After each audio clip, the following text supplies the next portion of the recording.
two organizers. I was there a couple of years ago. In fact, today this particular summit was to be inaugurated by our minister, but because of some very important engagement which he had, last night I was told that I have to replace him, and there I am representing my minister in front of you and conveying his best wishes for the success of these 2 days and success of the Franchisee India and Opportunity India Summit. As already mentioned by Ritu, that there are a number of initiatives which have been taken by the present government since they took power in 2014, whether it is with reference to Make in India, or whether it is with reference to Digital India, or whether it is with reference to Swachh Bharat, whether it is with reference to Skill India, whether it is with reference to Startup and Stand Up India, and a number of such initiatives which are primarily looking for the entrepreneurs to succeed. And I will try covering a couple of these programs in my next 5 to 10 minutes which I speak. There are two flagship programs, I think, which gel very well with this theme today. One is on the Startup India, which was launched by our Prime Minister in 2016 January, and the other was the Stand Up India for Innovation and Entrepreneurship Development. Now, as you are already aware, that technological disruptions are taking place in every sector, and as Ritu said, it's good if you're part of it, and if you're not, then it can be a real disruptor for you. However, as far as the S&P 500 companies, the average span of those have come down from 67 to 15 years. So that shows that kind of churning which is happening on this whole sector. And almost 68% of these top 100 S&P 500 companies are engaging with the startups. So therefore, startup is the flavor as far as this is concerned. While it took the big corporates decades to reach $1 billion in revenue, startups have reached $1 billion valuation in less than 10 years. So that's a kind of growth which we are seeing in this market. There are 20,000 plus startups in India which are making us the second largest startup ecosystem in the world. And these startups have created a total market value of around $50 billion US. And there are 200 plus incubators and accelerators in India that support startups with mentorship, finance, working in space, and such other support. And there's a year-to-year growth. I'm just giving you some statistics just for your knowledge. That's as on year-to-year growth of 40% has been seen in the number of incubators and accelerators in India in 2016, which is creating that valuable infrastructure and resources for the startups. And startups in India have received a total investment of almost around $10 billion US since January 16, since this whole initiative was launched by dear Prime Minister. The average age of startup is around 28 years in India, indicating that youth of India is really taking high interest in the entrepreneurship in this country. And employees of Indian unicorns such as Flipkart, Snapdeal, and Ola have spanned around 700 plus startup. So that's a kind of growth which is being given through the Indian unicorn. And almost 10% of the total startup founders in India are women, and this has witnessed a growth of almost 100% in last 12 months. So that's a kind of growth which we are seeing in terms of the participation of women and their entrepreneurship level. And more and more women are now building multi-million dollar startups and venture firms, and there are a number of such examples for everyone to see. So in the government program of Startup India, which was launched in January 2016, around 4,700 startups have been recognized since the inception of this particular initiative by government. 23 states of our country, 23 states have already complied with the offering of the self-certification to the startups. And for under 6 labor laws and 36 industries are classified as white categories, where startups in these categories will not require any kind of environmental clearances. So that's a kind of a fast-track mechanism we are trying to set up for the startups and innovators.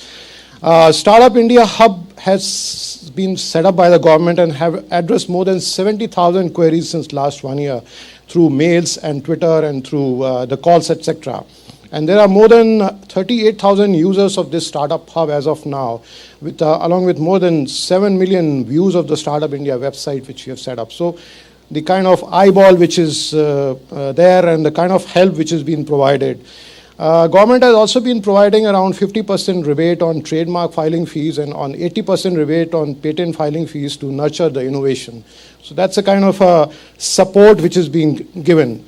The government procurements also now, as per the new procurement law which we have brought in, the procurement order which has been notified by the government, do not require any prior experience or a turnover criteria. That has been done away with in the new procurement order. So all government procurements of all government undertakings and government agencies cannot anymore specify this conditions of turnover and the experience criteria. So that's another push to the entrepreneurship and to the innovators of this country.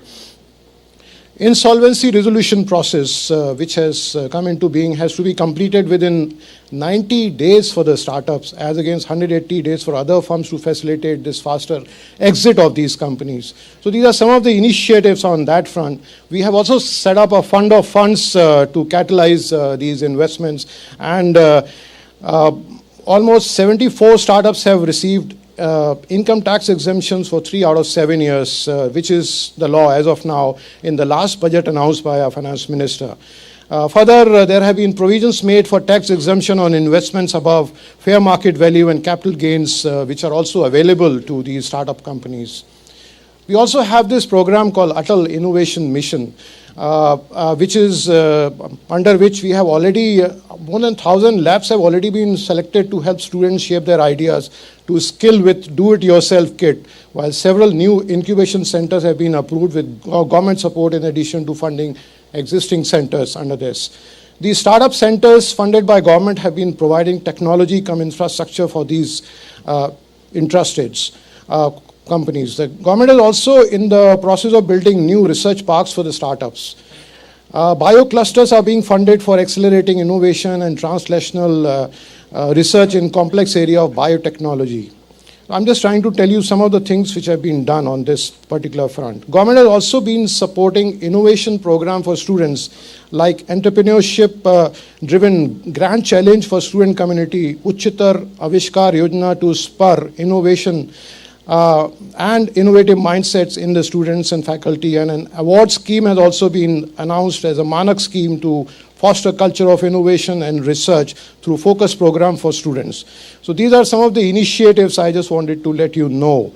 Now it's in addition to this, it's also important that innovation gets combined with the entrepreneurship, and unless that two get combined, there is no success. Entrepreneurship has been a part of the Indian tradition in one way or the other, and today it is growing by leaps and bounds as far as that part is concerned.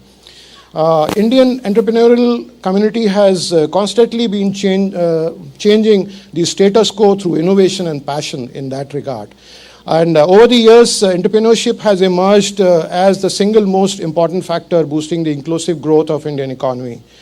One of the forms to extend becoming an entrepreneurship is obviously franchising, which we are here for. And India offers a vast opportunity for people to start a small business in their preferred locations, thanks to the surging consumer sentiments within an expanding economy, triggering the entrepreneurship instincts of the people. Given the Indian economy's growth rate, franchisee ecosystem has been growing at almost 30 to 35% per year, and today it is becoming a $50 billion industry, as recently told to me by Ritu on this front. In the post-liberalization period, with the increase in GDP, rising per capita income, and proliferation of brands, there have been changes in purchasing behavior of Indian consumers, and this has provided new opportunity for businesses in India, and large consumer base has attracted many global retailers and domestic corporates to invest in India, thus giving more franchisee opportunities to SMEs in this country. So that's a huge market with all the global companies coming in and looking for the franchisees opportunity because of the huge market it presents. The franchisee opportunity is also becoming available across sectors, especially You see some of them displayed here, like automobile, retail, consumer goods, healthcare, food and beverages, fine dining, sports equipment, laundry, etc. All of which require widespread distribution across the whole country, the spread and size of this.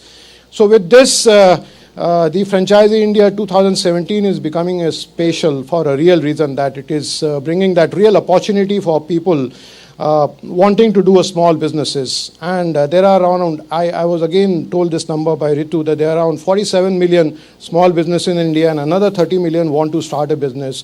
And with a huge kind of investment which they're looking for of various sizes, which will give them good returns and stable enterprises, this is a real opportunity for India. And therefore, ladies and gentlemen, this particular summit today on Opportunity India presents a huge opportunity for each one of you. And I wish all the best to the organizers for the next 2 days, and happy listening to all the speakers who have come in from all over the world. I'm sure each one of you will benefit out of those opportunities which have been presented by the organizers to you. Thank you, ladies and gentlemen. Well, thank you very much, sir, for sharing your valuable perspectives and opening up a Pandora's box of insights for all of us this morning.